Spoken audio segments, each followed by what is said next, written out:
Floyd Productions present The Adventures of Silly Bob, Part 4, The Evil Lord Creosote, Rent Collector. Hank Stinkton has just recovered from a knife wound in his left ear caused by Andy, the blind, one-armed knife thrower of Billy Snagg's circus. It is a Tuesday sandwich morning, and the rent must be paid.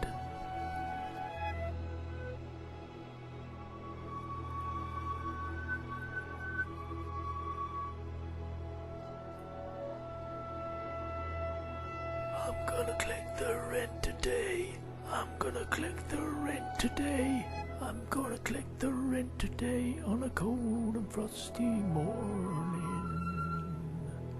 He knocks on Floyd's door. Bad morning. Oh, it's Lord Creosote, the rent collector. I'm sorry, you'll have to come back in the afternoon as I haven't changed my changes into notes. Unless you want to be paid in change for a change. Does that make a change anyway? You owe me 2 weeks' rent. I'll collect it in change. A change is as good as a note. Does that make a change? It makes a change that you're paying me and all.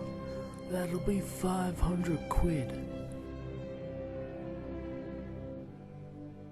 Meanwhile, Silly Bob has gone for a walk in the moon, which is regularly done every Tuesday morning as it works up an appetite for the Tuesday sandwiches. When you go for a walk in the moon, gravity is reversed, so you always find yourself walking on the upper crust. This means that you generally meet upper crust people there, and this is where Lord Creosote, the rent collector, lives. Silly Bob knocks on his door.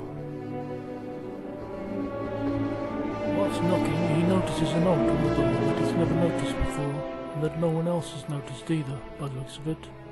And by the looks of it, it was only a short notice and wouldn't take long to read. That's if you'd noticed it at all. Anyway, it said, "Dear visitor, this is a notice to give you notice to notice that I'm not here today. As you haven't noticed anyway, I shall return without due notice in a couple of hours, as I've gone out to pick up everybody's rent. End of notice. Please notify me if you haven't noticed this notice. Signed, Lord C. Creosote, Rent Collector, Moon Lord." Oh no, I'll have to come back later. So he walked back home upside down via the upper crust, and eventually came out at the nearest crater, which arrived sooner or later everywhere you walked. And these were called poreholes, because you could only pour away all of your waste and spare orange juice, and the poor would come out and pick them up and carry them away every Thursday. And the people on the outer surface caused the craters rich holes, because if you left rubbish there every day, everything floated away except the heavy money. And so generally these craters were frequented by tramps, namely Hank Stinkerton, because of the money that was attracted, and the cricketers because of the upper crust. Your cricket bat would always hang on the floor upside down, as bats do, making it easier to store them. And also, well, cricket is an upper crust game, is it not?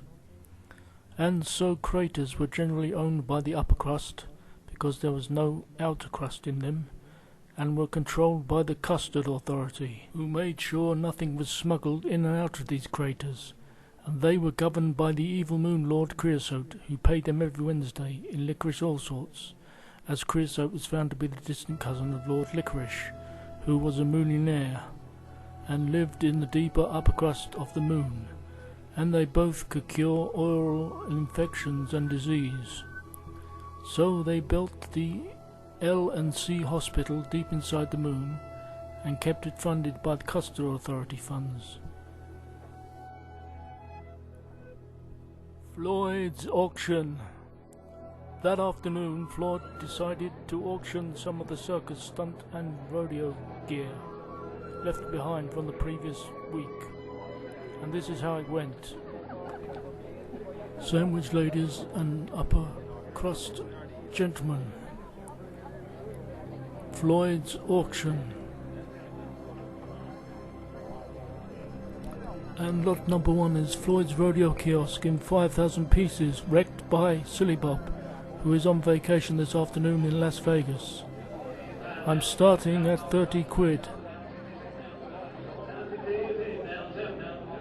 Come on, this could be worth something someday. Anyone at 30 quid? Here. 40 quid. Yeah. 40 quid. 50 quid. Yo. 50, 60 quid. 60 quid. 70 quid. Yay. 70 quid. 90 quid. Yay. Hot diddly. 90 quid. 90 quid going once. 110 quid. There. Here. 110 quid. There. Going once. Going twice. Going once. To you, sir. That's going twice. Hank Stinkerton, to number you, 7. Sir, and next, from Billy Snack Circus, lot number 2. 6 throwing knives, one with Hank's earwax on it. Starting at 50 quid. 40 quid. 35 quid. Okay. Here.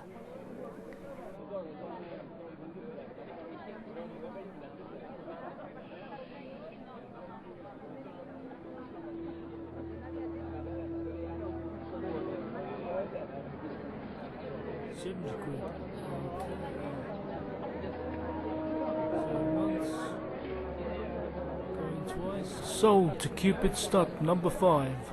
70 quid to Cupid Stud number 5. And lot number 3, lady and gentlemen. And lot number 3 is the saddle of Silly Bob's rodeo horse, bucking enormous. I'm on the books at 60 quid. Yo. I'm on the books at 70 quid. Here. 80 quid. Hey. 100 quid. Duh. 110 quid. Here. 120 quid. Ho. 130 quid. Yo. You silly Bob. Silly Bob. Silly Bob. Silly Bob. Silly Bob. You silly Bob. That's 130 quid, Silly Bob, for your own saddle.